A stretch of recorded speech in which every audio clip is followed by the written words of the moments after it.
to make sure that I'm keeping their budget in mind while getting them as much as they want slash need, also keeping it affordable. Not to mention something that I implemented in the middle of July, end of July ish. Something that helps me a lot with keeping myself in check and not just being a salesman is the PowerPoint. I haven't used it all year. I've been going in there just selling. I know the presentation by heart, so um, I was more working the conversation, but having the presentation has helped me make sure that I'm checking specific spots throughout the presentation and just being more of a service provider than connecting through the entire presentation, making them feel good and getting them to sign. Um, and then having a chargeback because they just simply can't afford it. So that was my third quarter experience and things that I will not be doing again. All right, that's a very good one. I think, especially if you get off to a fast start, you can get overconfident, guys, and then you start skipping steps because you feel like, hey, I've learned that, I don't need that. But it's good to just stay systematic because one thing a fast start can do, other than have you ease up in certain areas, is have you forget that these people need to keep it all year so that that money that you get paid up front doesn't haunt you, right? And writing good business, right? We talked about this a little bit last week, limiting chargebacks or increasing persistency. It's just in the beginning doing what was best for the client, right? Focusing on their needs, because when you focus on their needs, it becomes their idea, right? Now they're just asking you where they can get this amount of insurance from, right? And then it'll mean more to them. They'll think more about it when it comes time for budgeting, right? If they get a flat tire, they're not gonna go cancel the life insurance they feel like they need, right? They're gonna probably trim off the Netflix, or they're gonna trim off, a subscription to something else because it's more something they want than what they need. So that is a valuable one, Zach.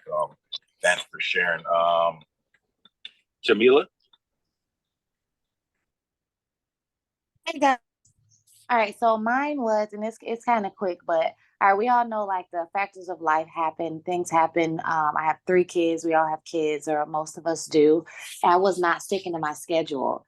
I think I even talked about on the last meeting that when people call you and stuff, you can't leave the field. And that's actually not what I was doing. I was actually just discouraged because I was not getting in the door during the day. So I would cut my day short and not stick to my schedule in the 4Cs. And I would leave and go home at like 6 o'clock. And that was dead in the middle of prime time. And I had to realize that in the beginning, I literally struggled with writing business in the daytime, and I would only write business. I was on fire too between 6 and 8, between 5 and 8. That's the only time I could get in the house, only time I could write business. And it's crazy that I would just go home because I was irritated. So that was the thing I was not doing, which is now I don't want to say it like it's a rookie move, but it's a rookie move of me because it's like, come on, that's the biggest time that you can make money is during the time that I was going home being discouraged. My thing is I won't do is get discouraged. I just got to plug in with my team and stick to my schedule.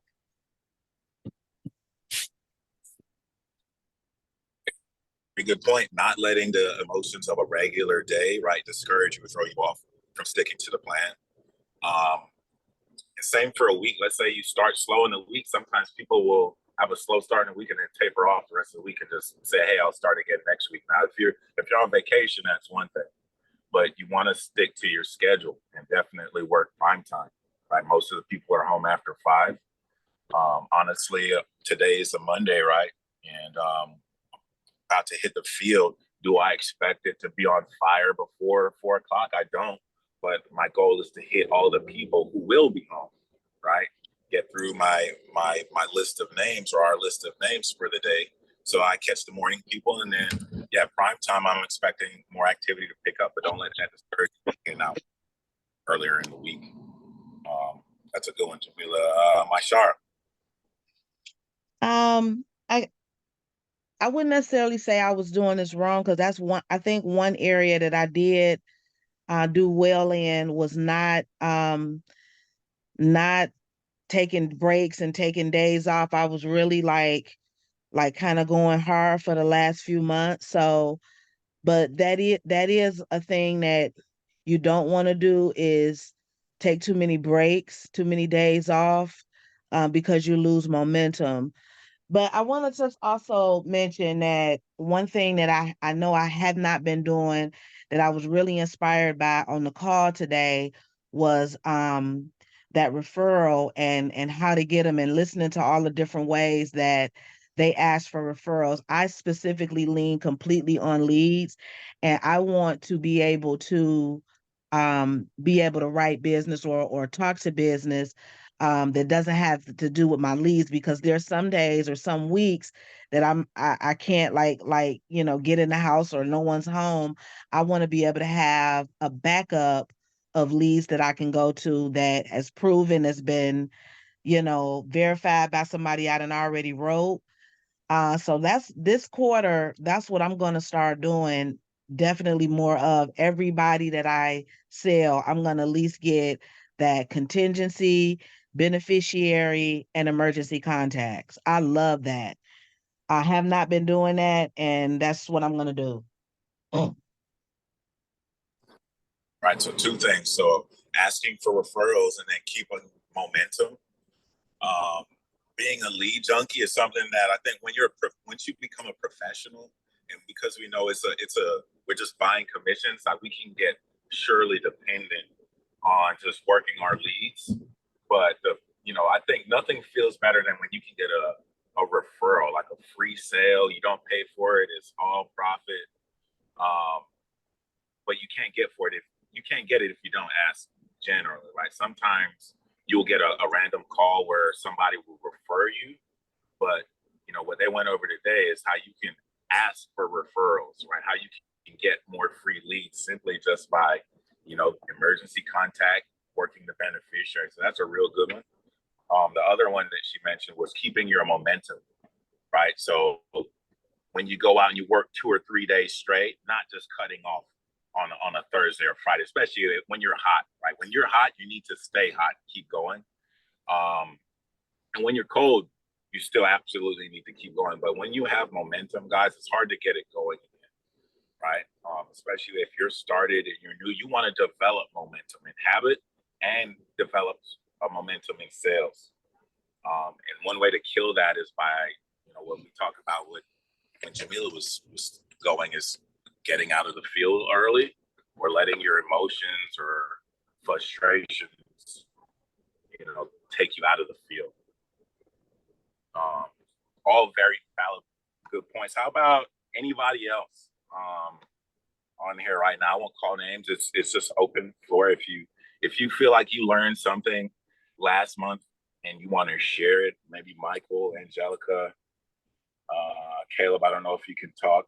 Kenny, you're just getting back into it. If you learned anything last quarter or noticed, maybe a mistake you were making and you feel like somebody else could learn from it this quarter, or something that you're not going to do this quarter, I'll open the next couple minutes up if anybody has anything before we collect numbers. But if there's anything you'd like to share, just come off mute. I got something. All right, what you got, Mike? Well, okay. Last week I wrote 6 applications. 5 of those got rejected. Instead of me trying to find an alternate company before I let the client know that their application didn't go through with this particular company, I let them know first, and I lost those sales. So the lesson I learned is to just keep trying. Just go through those list of companies that's suggested for the underwriting, and let the client know at the end. If you don't have any results after that, then maybe your hands are tied. But don't let the client know first off that, hey, you weren't accepted for this program, and then they throw a hissy fit and say, well, we don't want anything, right? That's what I learned. Okay. That's very good one. My sorry, follow up. I have. I can say that. I don't know if. I can't hear you. What did you say, Ty? I said, is there anything you want to add into that? That was a very good one, Mike. Um, so definitely, if you already know the lesson. If you got a deny at the end of the application, one of the things you might want to do in the home is let me get my product specialist back on the line. We're going to see if we can get this other particular company for you. Not a problem. Make everything seem like it's okay. You may not even want to say anything at all about it being denied. You just pull up the other company. You might want to call and say, yeah, I know you had mentioned Mutual of Omaha. Were there any other backup companies, other than Mutual of Omaha, just in case that one don't go through? I just want to be sure, we have enough, that we can write her with or write him with. So if that's something you want to do, if you're in the home and it gets denied, either one, just call me or call Ty or Derek, and ask for a backup company. But we typically give you, when you do a step 6, we typically give you about 2 or 3 companies to work with. Just move on to the next one. Yeah, absolutely. And another thing that might help you guys, if when you're new, is when you're proposing it to the client, don't make it sound like it's a sure thing that they're going to be approved, right? We call it a takeaway close. So by saying, let's make sure we can get you qualified, your medications do look good and there's a strong chance, but we need to let the insurance company tell us yes. They gave us your top 3 here. We're going to start with, obviously the one that's the most affordable, but sometimes it's the one, maybe $1 or 2 more with the bigger, more expensive underwriting. That's the one that says yes to you. But let's go ahead and get started, right? I refrain from ever telling people they have perfect health, right? Even if they have no meds, because there's a lot of times somebody will tell you, hey, I don't take anything. And then you do the app and it comes back graded, right? Don't ever believe them, right? If they say they don't have any meds, I say, hey, you know what? That's great. That should make things easier, but we still need to go through this and make sure they say yes. That way, emotionally, a decline won't damage their feelings, because it is an emotional piece that we're doing when we're doing the application. Sometimes I even get a little nervous when I hit that the Americo initiate underwriting button, or I hit the submit at the end for a mutual. I get nervous sometimes because you just don't know, right? We don't know. And it's a good nervousness. We're hoping that the client was honest, but you want to save them from that, because that's very real. That's a good point, Mike. It's not, and also how you tell them, right? Make sure if you're going to tell them they get the client, make sure you got a backup ready. Hey, no worries. You know what? Just like I thought, this one was a little borderline. Omaha, they offered us graded. We're going to see if we can get you a better rate than that through Liberty. Let's see if we can get you a better rate through CFG. They came back graded. They offered us XYZ for this price. Let's see if we can get you. I think CVS is going to give us a better option, and then just go ahead and get started. Right? It's a good one. I appreciate that. Anybody else have anything they learned last quarter? Mistake they don't want to bring into this last quarter of the year? Angelica, Caleb, Ken. Nope. If everybody's thinking, Mike, I don't know if you told those people, be quiet, told those people over the phone is what it might have sounded like after the fact. So Zola, be quiet. All the things that everybody just said is like kind of how you prepare yourself for that bad situation if you're in the home. But if it happened, if you didn't expect it, you didn't do those things still, and it's fine, then you find out when you get home. Okay. And you have to call the client. It's totally about how you approach it. And you just have to be super delicate with the words you choose, because you can scare them off so easily by just the word decline. You have to be really upbeat and positive about it. And just be like, you know, we usually try not to say declined. You know, you'll say they offered you a lower plan, they offered you an alternate plan, even if that alternate plan was no. I mean, you should say they offered you an alternate plan because you just want to stay away from those really harsh negative words. And then you say, you know, just jump right into it, just like they were saying in the house, but they offered you an alternate plan. So the next best option, what I recommend is this. And well, I'm gonna go ahead and try this for you. Like, don't even leave it up to them. Just say, this company offered you this, so I'm going to try this one for you. This is the next best option. And because over the phone, it's obviously harder. People can get more, you know, they'll say no easier. They'll be like, oh, forget it.